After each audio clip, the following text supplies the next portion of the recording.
Oh! This life is nobler than attending for a check, richer than doing nothing for a bribe, prouder than rustling in unpaid for silk. Cymbeline. So Robin and Marian dwelt and reigned in the forest, ranging the glades and the greenwoods from the matins of the lark to the vespers of the nightingale, and administering natural justice according to Robin's ideas of rectifying the inequalities of human condition, raising genial dews from the bags of the rich and idle, and returning them in fertilizing showers on the poor and industrious, an operation which more enlightened statesmen have happily reversed, to the unspeakable benefit of the community at large. The light footsteps of Marian were impressed on the morning dew beside the firmer step of her lover, and they shook its large drops about them as they cleared themselves a passage through the thick tall fern, without any fear of catching cold, which was not much in fashion in the 12th century. Robin was as hospitable as Cathmar, for 7 men stood on 7 paths to call the stranger to his feast. It is true, he superadded the small improvement of making the stranger pay for it, than which what could be more generous?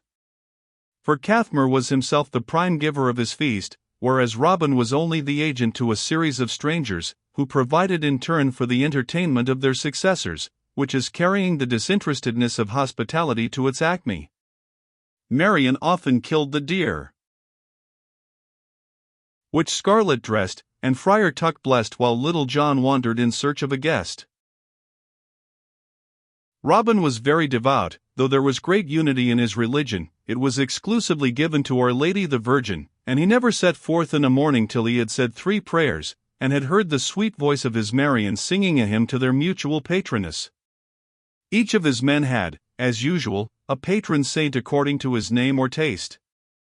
The friar chose a saint for himself, and fixed on Saint Botolph, whom he euphanized into Saint Bottle, and maintained that he was that very Panoptic Pantagruelian saint, well known in ancient France as a female divinity, by the name of La Dive Boutel, whose oracular monosyllable trink is celebrated and understood by all nations, and is expounded by the learned Dr. Alcafribas, 6, who has treated at large on the subject, to signify drink. Saint Bottle, then, was the saint of Friar Tuck, who did not yield even to Robin and Marian in the assiduity of his devotions to his chosen patron. Such was their summer life, and in their winter caves they had sufficient furniture, ample provender, store of old wine, and assuredly no lack of fuel, with joyous music and pleasant discourse to charm away the season of darkness and storms. The reader who desires to know more about this oracular divinity may consult the said Dr. Alcafribas Nasir, who will usher him into the addendum through the medium of the high priestess Bakbuk. Many moons had waxed and waned, when on the afternoon of a lovely summer day a lusty broad-boned knight was riding through the forest of Sherwood. The sun shone brilliantly on the full green foliage, and afforded the knight a fine opportunity of observing picturesque effects, of which it is to be feared he did not avail himself. But he had not proceeded far, before he had an opportunity of observing something much more interesting, namely, a fine young outlaw leaning, in the true Sherwood fashion, with his back against a tree. The knight was preparing to ask the stranger a question, the answer to which, if correctly given, would have relieved him from a doubt that pressed heavily on his mind, as to whether he was in the right road or the wrong, when the youth prevented the inquiry by saying, "In God's name, Sir Knight, you are late to your meals. My master has tarried dinner for you these 3 hours." "I doubt," said the knight, "I am not he you wot of. I am nowhere bidden today, and I know none in this vicinage." "We feared," said the youth, "your memory would be treacherous, therefore am I stationed here to refresh it." "Who is your master," said the knight, "and where does he abide?" "My master," said the youth, "is called Robin Hood, and he abides hard by." "And what knows he of me?" said the knight. "He knows you," answered the youth, "as he does every wayfaring knight and friar, by instinct." "Gramercy," said the knight, "then I understand his bidding, but how if I say I will not come?" "I am enjoined to bring you," said the youth. "If persuasion avail not, I must use other argument." "Say'st thou so?" said the knight, "I doubt if thy stripling rhetoric would convince me." "That," said the young forester, "we will see."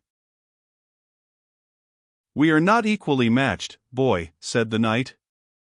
"I should get less honor by thy conquest, than grief by thy injury."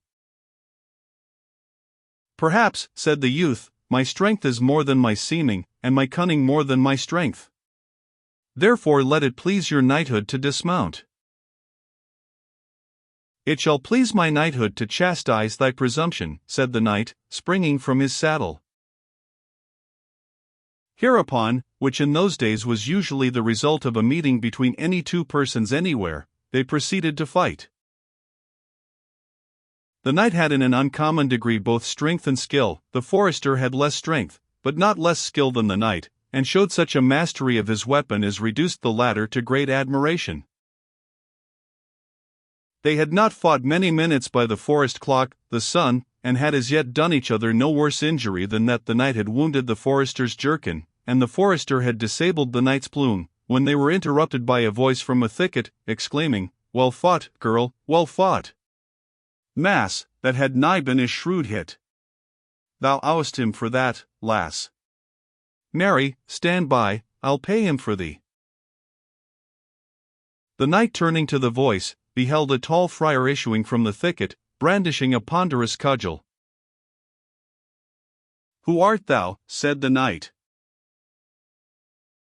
"I am the church militant of Sherwood," answered the friar. "Why art thou in arms against our Lady Queen?" "What meanest thou?" said the knight. "Truly, this," said the friar, "is our liege lady of the forest, against whom I do apprehend thee in overt act of treason. What sayest thou for thyself?" "I say," answered the knight, "that if this be indeed a lady, man never yet held me so long." "Spoken," said the friar, "like one who hath done execution. Hast thou thy stomach full of steel? Wilt thou diversify thy repast with a taste of my oakcraft? Or wilt thou incline thine heart to our venison which truly is cooling? Wilt thou fight? Or wilt thou dine? Or wilt thou fight and dine? Or wilt thou dine and fight? I am for thee, choose as thou mayest." "I will dine," said the knight, "for with lady I never fought before, and with friar I never fought yet, and with neither will I ever fight knowingly, and if this be the queen of the forest, I will not, being in her own dominions, be backward to do her homage." So saying, he kissed the hand of Marian, who was pleased most graciously to express her approbation. "Gramercy, Sir Knight," said the friar, "I laud thee for thy courtesy, which I deem to be no less than thy valor. Now do thou follow me, while I follow my nose, which scents the pleasant odor of roast from the depth of the forest recesses. I will lead thy horse, and do thou lead my lady." The knight took Marian's hand, and followed the friar, who walked before them, singing: When the wind blows from where under buck the dry log glows, what guide can you follow, o'er brake and o'er hollow, so true as a ghostly nose?